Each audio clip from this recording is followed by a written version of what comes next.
একদম ঘরে বসে গেছে, কি বলবেন? কিছু করার নেই। মানুষ মানুষ সব জানে কার পাশে থাকতে। আমি বরাবর প্রথম দিন 16ই মার্চ যখন আমি প্রচারে নেমেছিলাম, সেদিন আমি বলেছিলাম যে মানুষ এখন বুদ্ধিমান, মানুষ জানে কার পাশে থাকতে হয়, মানুষ জানে কার জন্যে দিদি কাজ করছেন, আমাদের পশ্চিমবাংলার পাশে কে থাকতে পারে। আমি বারবার একই কথা বলে এসেছি, আমি কখনো কোনো রকম কাউকে ছোট করে কথা বলিনি, আমি বারবার বলে এসেছি মানুষ বিচার করবে, ঠাকুর ঠিক দেখছেন। তাই এই যে বলতে পারবো না কে ধোঁয়া দেখছে।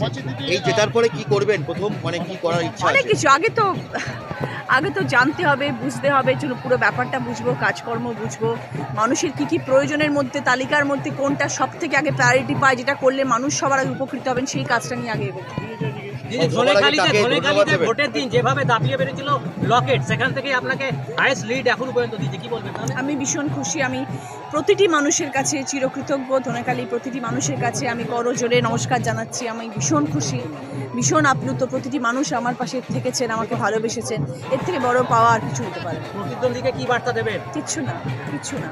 আমি সবসময় এটাই বলি যে আজে বাজে প্রচার না করে, আজে বাজে কথা না বলে, কাউকে ছোট না করেও ভালোভাবে কথা বলা যায়, সেটা আমি সবসময় বলে এসেছি। সব থেকে বেশি ধন্যবাদ দেবেন? দেখুন, মানুষকে ডেফিনেটলি, মানুষই তো আমার পাশে ছিলেন, মানুষ আমার উপর বিশ্বাস রেখেছেন, মমতা বন্দ্যোপাধ্যায়ের পাশে বিশ্বাস রেখেছেন, অভিষেক বন্দ্যোপাধ্যায়ের পাশে বিশ্বাস রেখেছেন, মানুষ তৃণমূল কংগ্রেসকে জয়ী করেছেন, তারাই আমার পাশে ছিলেন। আমি মানুষকে আগে সবার আগে দেবো, তারপরে তো ঠাকুরের আশীর্বাদ, আমার বাবার আশীর্বাদ, সব কিছু। অনেক জায়গায় দেখা যাচ্ছে ভোট পরবর্তী গন্ডগোল হচ্ছে, ভোট পরবর্তী অনেক জায়গাতেই গন্ডগোল হচ্ছে, আপনি কি বলবেন? না, গন্ডগোল একদমই হওয়া উচিত নয়। আমরা জয়ী হয়েছি, এটা সেলিব্রেশন হওয়া দরকার। কখনো চেয়ার ভাঙা, মারামারি করা, আজে বাজে মানুষকে খারাপ কোনো কথা বলা বা কটূক্তি করা বা বিরোধী পক্ষে কোনো মানুষকে কোনো রকম কিছু মন্তব্য করা, সেটা একদমই